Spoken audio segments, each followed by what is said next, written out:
Vamos a ver precisamente estas características que tienen que ver en cuanto al contrato individual del trabajo y que hemos estado pues viendo. Primero, ¿qué se va a entender por un contrato individual del trabajo? Bueno, para esto nosotros tendremos que analizar directamente lo que dice precisamente la Ley Federal del Trabajo, ¿vale? De aquí nosotros tenemos que sacar, bueno, pues, ¿qué dice en cuanto a esta ley? Por favor, dice, se entiende que el contrato individual de trabajo es aquel por medio del cual una persona física, en este caso el trabajador, se obliga a prestar servicios personales para una persona física o jurídica, en este caso el patrón, bajo la obediencia y acatamiento de éste, quien a su vez se obliga a remunerar por estos servicios mediante un pago, ¿sale? Esta disposición la vamos a encontrar nosotros en el artículo 20 de la Ley Federal del Trabajo, que, bueno, señala que el contrato individual de trabajo, cualquiera que sea su forma o denominación, es aquel por virtud del cual una persona se obliga a prestar a otra un trabajo personal subordinado mediante el pago de un salario. Esto nosotros lo vamos a encontrar en su artículo 20 de la Ley Federal del Trabajo.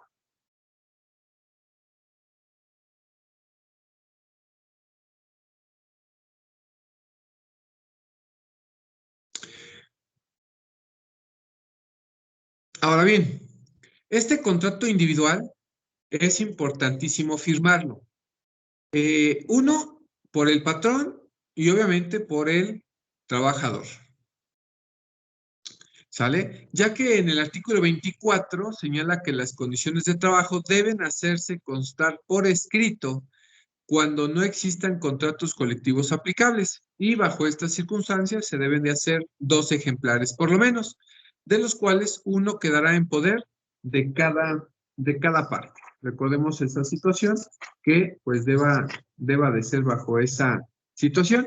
En el artículo 21 de la Ley Federal del Trabajo dice que se presume la existencia del contrato y de la relación de trabajo entre el que presta un trabajo personal y el que lo recibe. De ahí nosotros vamos a indicar que, bueno, pues no es necesario que exista un contrato escrito, sino que por el solo hecho de tener esa relación de trabajo, y recuerden, en cuanto a la relación de trabajo, está regulada por el mismo artículo 20 y dice esa fracción, se entiende por relación de trabajo cualquiera que sea el acto que le dé origen, la prestación de un trabajo personal subordinado a una persona mediante el pago de un salario. Entonces, indiquemos que la relación de trabajo no refiere que deba de existir un contrato. Si bien es cierto, el contrato supone la relación, pero bueno, en el contrato precisamente va a estar o debe de constar precisamente porque ahí deben de constar las condiciones en que el trabajador y el patrón deberán adecuarse a esa relación de trabajo. Ya para el artículo 26,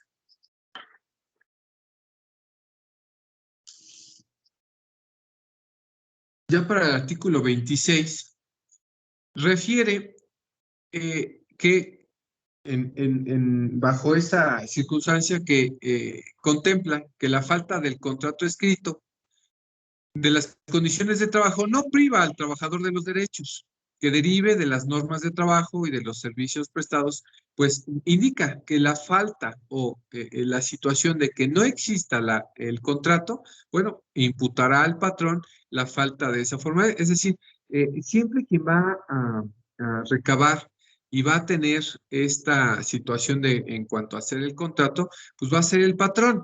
El trabajador, pues no es el encargado, en dado caso, de prestar esa condición, ¿no? Aquí quien le interesa, pues es a el patrón. En caso, preguntarán ustedes, profe, ¿qué pasa si no se tiene un contrato, no pasa absolutamente nada.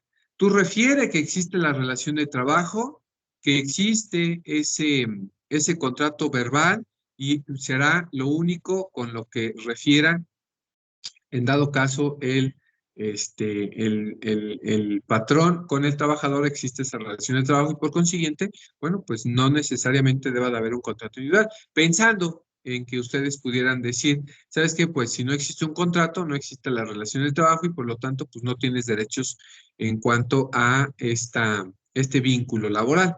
Eso pues no es correcto. Aquí quien va a depender esta situación, pues es del patrón, y si el patrón no lo tiene, pues el trabajador con el solo hecho de decir que es trabajador y que está al servicio de esa persona y que además está subordinado y que además tiene un pago por esos servicios, pues con eso, simplemente con eso se entiende que existe una relación laboral. Y con eso, pues más que suficiente, no importaría pues nada. Pero a quien tiene la obligación de tener el contrato, bueno, pues es al patrón, ¿no? Es el que dice el artículo 26 que se le debe de imputar. Sale por allá el artículo 21, como les había referido, bueno, pues que se presume la existencia del contrato y de la relación de trabajo sobre el que presta ese trabajo personal y el que lo recibe. Entonces, pues es lo que les digo, ¿no? No necesariamente debiese de existir un contrato escrito, no, porque el artículo 21 precisamente pues presume la existencia del contrato y la relación de trabajo con el solo hecho de que exista en cuanto a la prestación de trabajo personal y subordinado entre el que lo da y el que lo recibe a una contraprestación que es pues precisamente el salario. Eso no debiésemos olvidar. Y el artículo 25, bueno, pues refiere que este contrato escrito deberá tener precisamente estas condiciones de trabajo y que, bueno, pues tienen requisitos que deberá, pues por lo menos estos son los requisitos que debiese de tener este contrato de trabajo y que, bueno, por eso era la actividad que ustedes refirieran si tienen esta situación. Entonces, como ya identificaron, esa parte, ahora viene otra actividad en este punto, en este momento, entonces para la siguiente clase, debiesen entonces ustedes, ya como llevaron una materia de contratos previamente, ahora ya identificaron un contrato individual del trabajo, ahora pues lo que les voy a solicitar es que ustedes mismos, ya con toda esa experiencia, esa sapiencia que ustedes ya tienen en esta área de contratos y ahora en el contrato individual y que ya analizaron pues en mucho el artículo 25 de la Ley Federal del Trabajo, entonces ahora requiero que ustedes realicen un contrato individual del trabajo que ustedes de su diseño, de su sapiencia, de su trabajo, ustedes realicen un contrato individual de trabajo.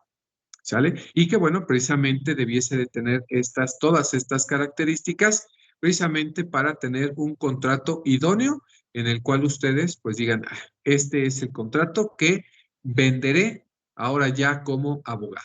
¿Sale? Para cuando a ustedes se les presente, bueno, pues esa situación de que se les requiera para celebrar un contrato individual del trabajo para un cliente, bueno, pues ustedes digan, aquí está el contratito que ya hemos o que previamente es realizado y que, bueno, pues vamos a ver bajo esta intuición el que ustedes realicen una actividad de esta modalidad. Entonces, se queda para la siguiente clase, mañana, que ustedes entreguen este contrato individual del trabajo, que ya les indicaré dónde lo suben, ¿sale? Y bueno, ¿cuáles son estos requisitos, jóvenes? Número 1, el nombre, nacionalidad, edad, sexo, estado civil, el CURP, el RFC, el domicilio del trabajador y pues también del patrón. Entonces, en estas, digamos, declaratorias o declaraciones que nosotros debiésemos de realizar en el contrato, porque así le debemos de llamar en esta primer parte, después del rubro, debemos de poner las declaratorias o declaraciones que hacen tanto el patrón como el trabajador para que ustedes tengan pues precisamente habilitado o que sea pues con la mayor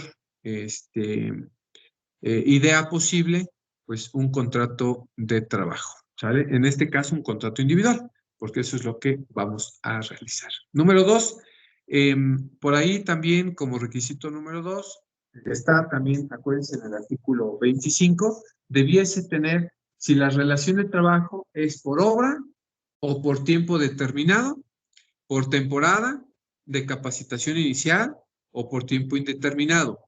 Y en su caso, si está sujeta a un periodo de prueba. Todo esto ustedes tendrán que, pues, describir en este contrato, ¿no? Ya en esta clase veremos a qué se refiere, si es un trabajo por obra, tiempo determinado, temporada, capacitación inicial, por tiempo indeterminado, y precisamente si está sujeto a un periodo de prueba que ustedes podrían, en su caso, agregar. Esto lo vamos a ver, si no es que hoy, mañana. Número 3, el servicio o servicios que deberá prestarse, los que se determinarán con la mayor precisión posible. Sí, correcto. En parte de una de las cláusulas, debemos de poner tanto de las cláusulas como de las declaraciones, primero en las declaraciones del patrón, eh, ¿qué es, para qué es que se requiere un servicio, ¿no? Y en una de las cláusulas, ¿a qué se refieren estos servicios? O sea, debemos de nosotros determinar cuáles son las funciones y características que tiene ese empleo y qué es lo que deba de cumplir, lo que deba de hacer para que ese trabajador, pues precisamente, refiera cuáles son sus derechos y obviamente cuáles son sus obligaciones, cuáles serán las funciones que deberá de realizar, pues el trabajador. Para eso me sirve, pues, esta cláusula o indicarles, bueno, pues que en la cláusula número 3 podría ser, ¿no? Siguiente, número 4. Acuérdense que estamos en el artículo 25. Número 4, el lugar o los lugares donde deba prestarse el servicio. Sí, también debe de señalarse dónde debiese de realizarse o dónde debería prestarse este trabajo. Esto principalmente para que en el propio contrato establezca dónde debe de realizarse, ¿sale? Tanto en las oficinas o en tal institución o en tal lugar, ¿no? Precisamente establecer dónde debe prestarse este trabajo, porque posiblemente el patrón tenga pues sucursales o tenga distintos lugares, entonces debiese de establecerse dónde y que deba adaptarse, ¿no? Si hay varias sucursales, bueno, pues establecerse que podrá, en su caso, desempeñar esa función en distintos lugares donde, bueno, pues refiera el patrón o establecerse única y exclusivamente a un lugar. Bueno, esto ya establecido desde el contrato, por eso, bueno, pues está aquí en este punto, en la relación, ¿sale? Siguiente, número 5, la duración de la jornada. También veremos cuáles son las jornadas a que estamos nosotros regulando en la Ley Federal del Trabajo, que sería, bueno, pues de acuerdo a el tipo de jornada, bueno, pues la duración que debiese de ser, ya sea en un horario diurno, en un horario nocturno o un horario mixto, bueno, que para eso, bueno, pues la duración de jornada es de 8, de 7 y de 7 horas y media, que ya, bueno, pues dispondremos en esa clase. Número 6. En el número 6 vamos a encontrar la forma y el monto del salario. En el número 6, la forma y el monto del salario. Entonces, ¿cómo se va a pagar y cuál es el monto mensual, quincenal, semanal o de acuerdo como se vaya a disponer en este contrato de trabajo? ¿Cómo es que se va a disponer? ¿Cómo se va a pagar? ¿Sale? Recuerden que cuando hablamos de un trabajo manual, se paga semanal. Cuando es un trabajo, pues, más en cuanto al trabajo mental, bueno, se paga quincenal, cada 28 días o cada mes, dependiendo cómo es que se deba de pagar, que bueno, ya indicaremos esa situación. ¿Sale? Me falta aquí la forma y el monto de salario. Déjenme ver por qué no cambió.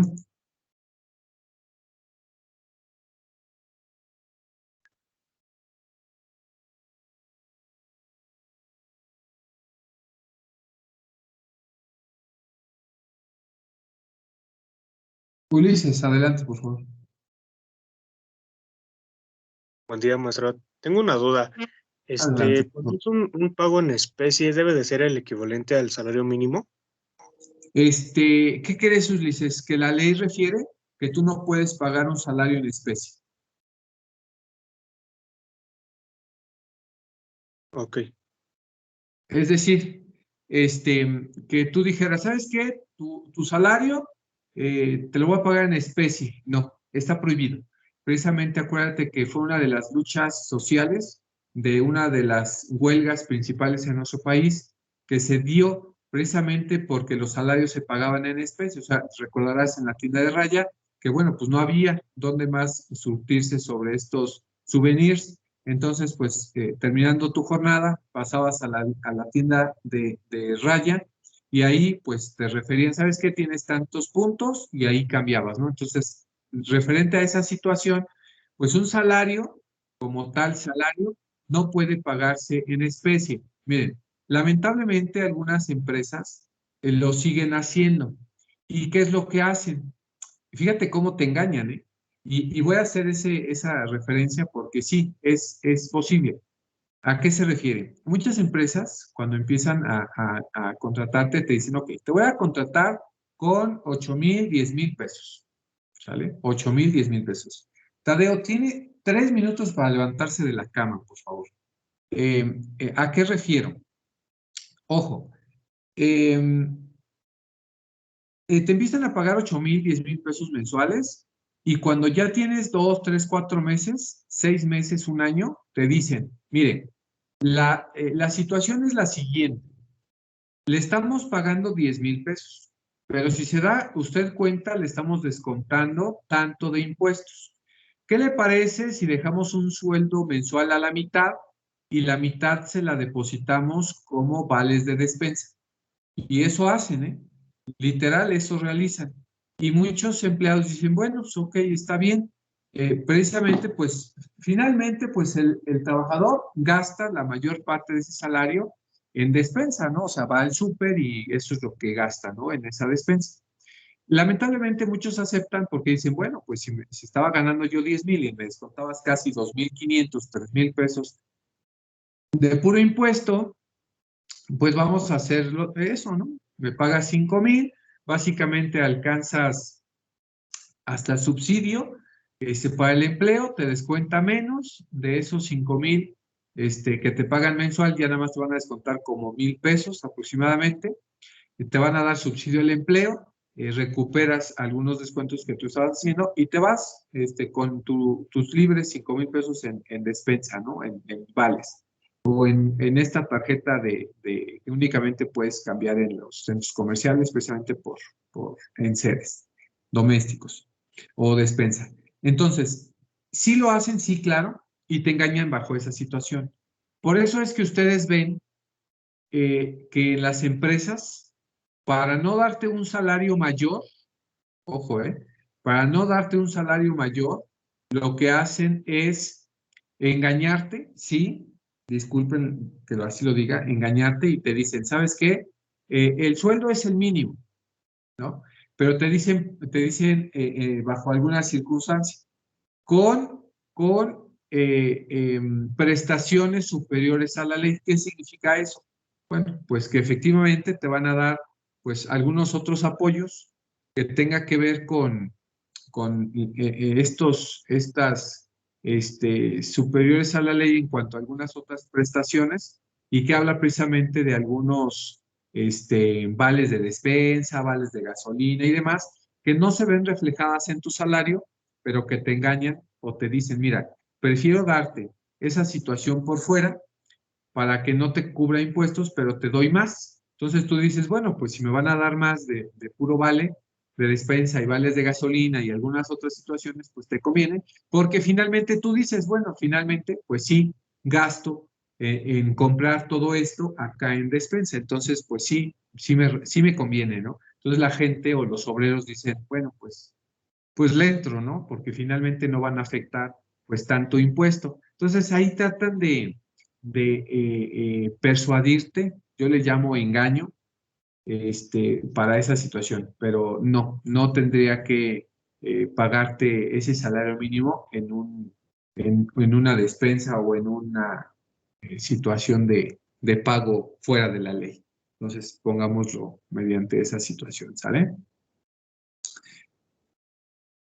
Siguiente, en el punto número 7, que no sé por qué no se ve en su pantalla, habla del día y el lugar del pago del salario. Sí, jóvenes, desde el contrato nosotros tenemos que indicar cuál es el día, cuáles son los días de paga y el lugar donde se debiese de estar cubriendo, en su caso, el pago, ¿no? El día y el lugar. Normalmente acuérdense que una disposición legal que el día y lugar de pago debiese de ser precisamente en el centro de trabajo, es decir, que pases directamente al área para tu pago, o ahora con todos estos avances en la tecnología, disposiciones oficiales, pues ya nos pagan directamente en la tarjeta de débito, ¿no? Ya nos pagan directamente ahí y eres libre de cobrar cuando tú quieras. Entonces ya, básicamente, no es necesario ir por tu efectivo ahí a la empresa,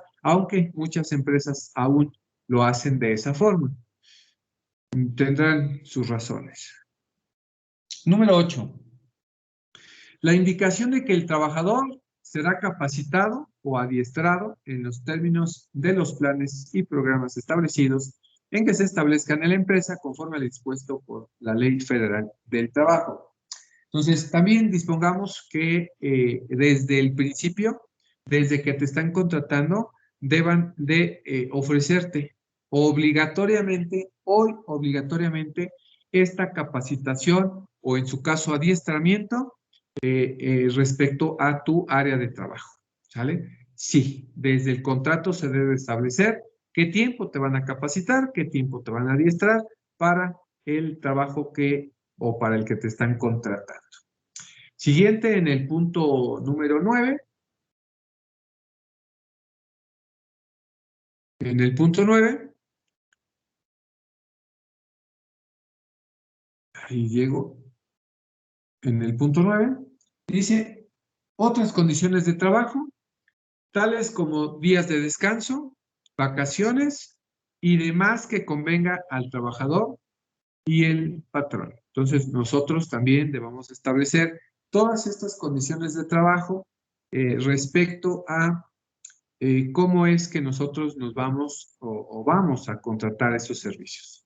Los días de descanso, que normalmente acuérdense que por una eh, costumbre, los días de descanso en nuestro país son los domingos y que bueno, pues así debiese ser. En caso de que trabajen los domingos, pues acuérdense que existirán algunas primas, pues por ese hecho de trabajar los domingos, cuáles serán los días de vacaciones respecto a la ley, cómo es que serán las políticas de las vacaciones,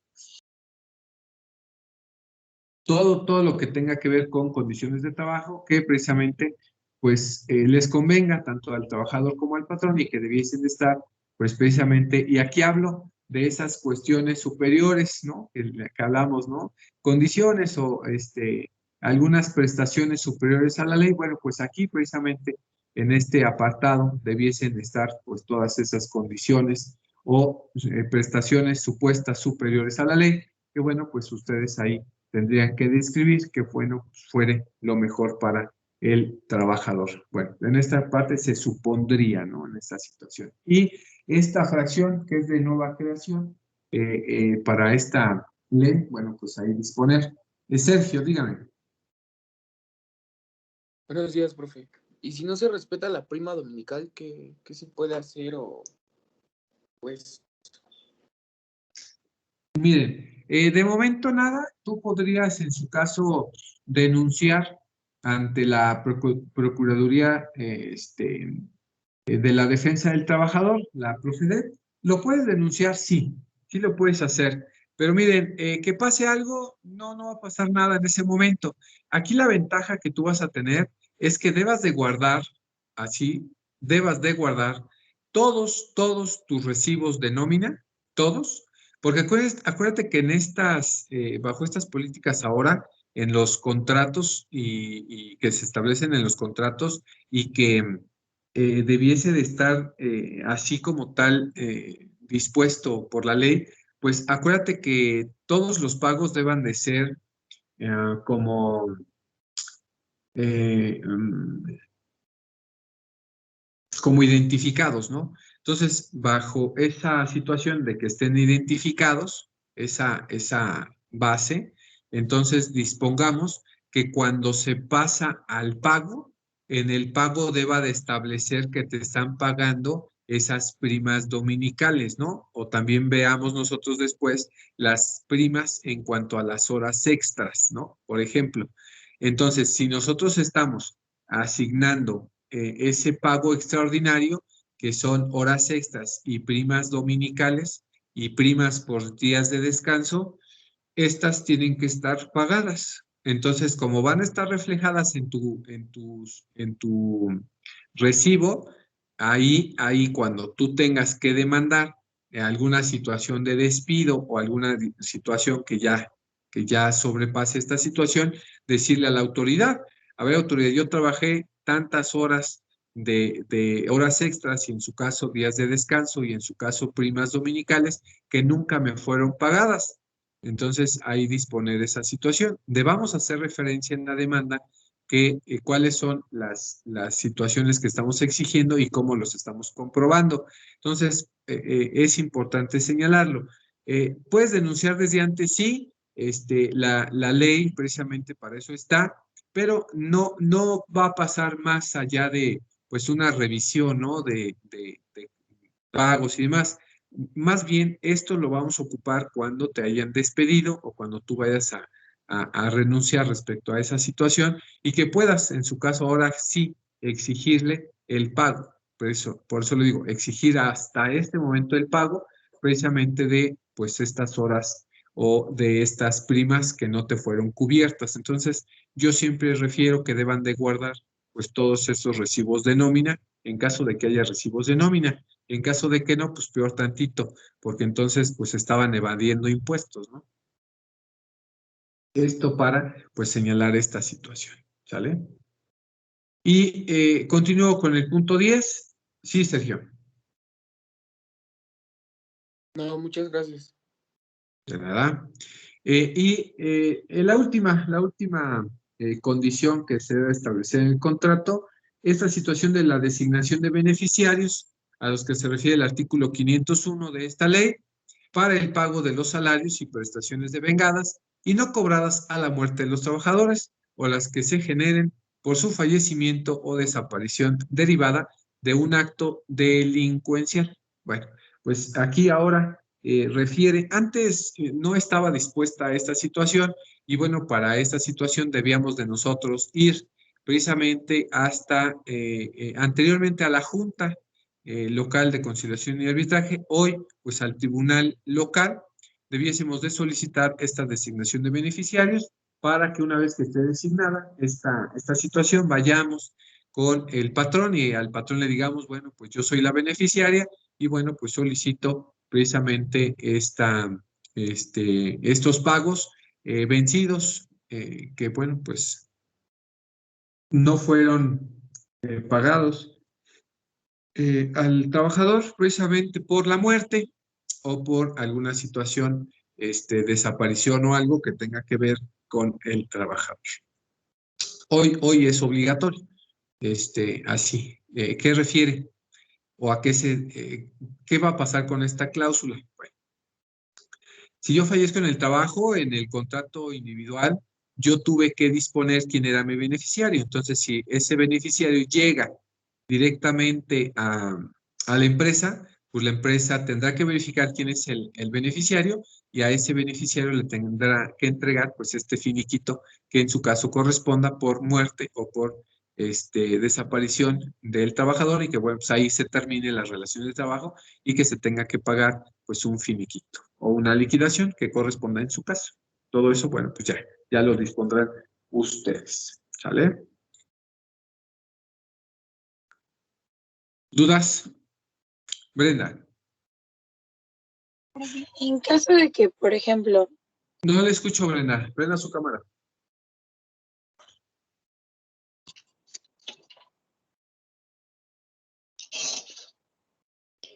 ¿Ya me escuchan? Ahí ya, a ver qué pasó. Ah, ok. En caso de que, por ejemplo, resulte que fallece el esposo, ¿no?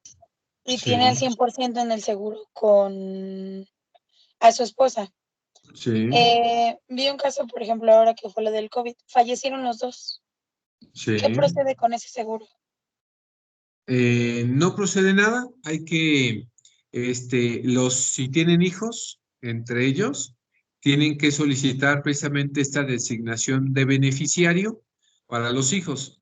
Y ahí viene lo padre. ¿Qué pasa si los hijos, son menores de edad? Otro problema, ¿no?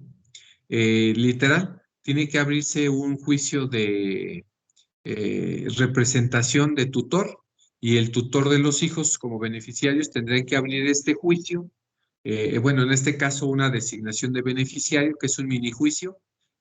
Primero, hacer el nombramiento de tutores si es que los hijos son de ambos menores de edad. Si son menores de edad, tenemos que abrir un juicio en materia procesal civil para designar tutor. Una vez que tengamos esta designación de tutor de los menores hijos y que tengamos esa tutoría, ir al tribunal local para abrir precisamente esta designación de beneficiarios y una vez que lo tengamos como tutores de los beneficiarios que son los hijos, como sucesores, entonces ya vamos a la empresa y le decimos, aquí está nuestra designación de beneficiario y pues a quien le debes de entregar, en su caso, ese seguro o esos beneficios, pues son en su caso a nosotros como hijos. Estos estamos hablando de en caso de que haya algún beneficio económico. En el caso del seguro y algunas otras prestaciones que pudiese ser para la esposa, pues se pierde, ¿no? Que sean, que la esposa era en algunos seguros, es como la eh, beneficiaria, ¿no? Le conocemos nosotros como la beneficiaria de todos esos bienes. Bueno, cuando ella es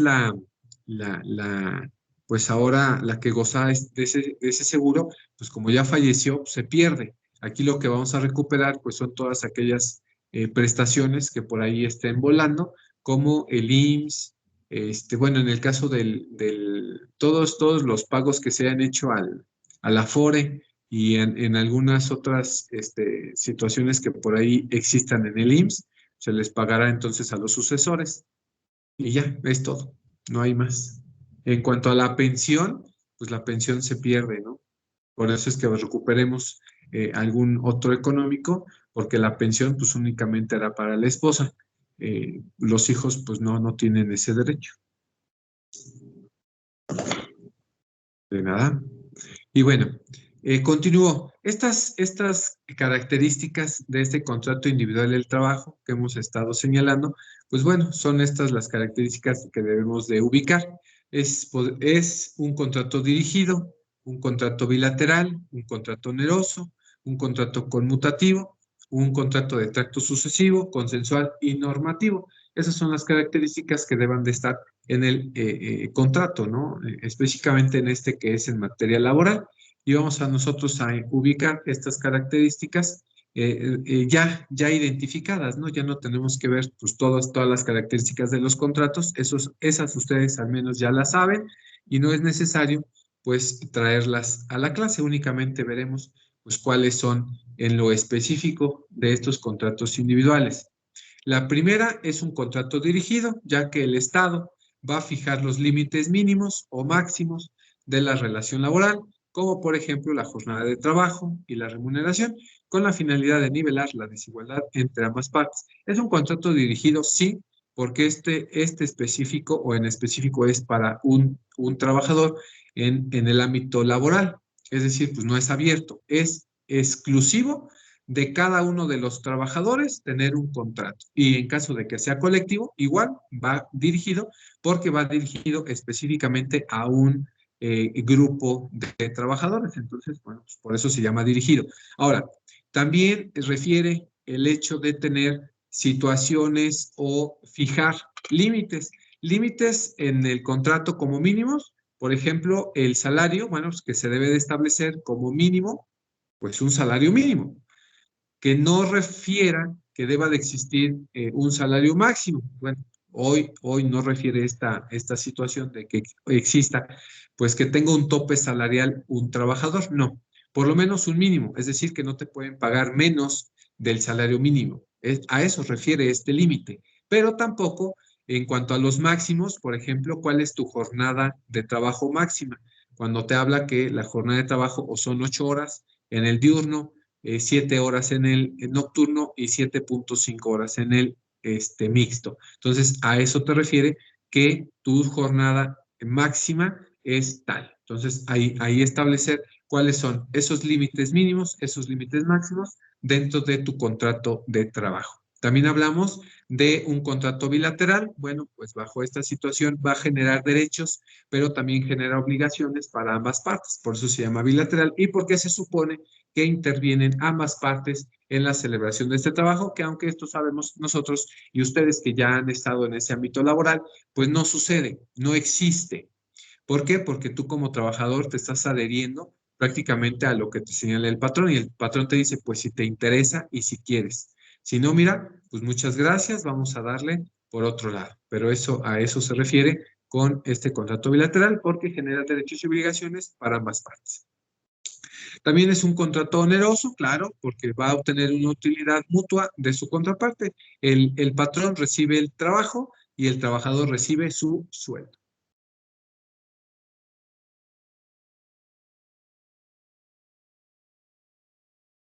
Siguiente es un contrato conmutativo. Es un contrato conmutativo. En este, bueno, pues las prestaciones que implica se entienden semejantes. En algunas situaciones, en cuanto a algunas prestaciones que, bueno, se establezcan en el contrato, bueno, pues si no se puede dar una, entonces se tendría que dar otra, ¿no? Entendamos esa parte. Nunca pagar el salario con bienes. Eso sí, nunca, ¿eh? Nunca, nunca. El sueldo es en efectivo, es en moneda, por eso se establece una cláusula específica. ¿Es de tracto sucesivo? Sí. Estas obligaciones adquiridas por las partes se cumplen sucesivamente en el transcurso de la duración del contrato, es decir, cuando es un contrato que no fuera de tracto sucesivo, para poner una diferencia y para que ustedes puedan ubicar esta situación. Por ejemplo, si no es un tracto sucesivo, es un instantáneo, es decir, que en el momento se deba de hacer y se deba de pagar. Eso pues en el contrato de trabajo no puede ser porque precisamente el contrato de trabajo establece un tiempo, una temporalidad, 1 año, 3 meses, 6 meses. Entonces, por eso es de tracto sucesivo, porque se va a cumplir ese trabajo a través del tiempo y se estarían pagando salarios o pagos igual de tracto sucesivo, quincenal, semanal, mensual, como se haya establecido. También es un contrato consensual. Bueno, pues aquí, por el simple hecho de manifestar la voluntad, cuando se está firmando, precisamente por eso es un consensual, porque se está emitiendo la voluntad de las partes cuando se está firmando, ¿no? También, aunque nos vemos obligados como trabajadores, ¿no? También será un contrato nominado o nominativo, como nosotros lo conocemos. Bueno, pues la mayor parte del contenido es obtenido de fuentes como leyes y convenios colectivos. Entonces, específicamente sabemos de dónde surgió. No es que nos lo estemos sacando de la manga, no. Todas las disposiciones legales aplicables en este contrato es porque o está en la ley, ¿sale? O está en algunos convenios que estén descritos en un convenio colectivo. Ya está dispuesto en este caso, ¿sale? ¿Dudas, jóvenes?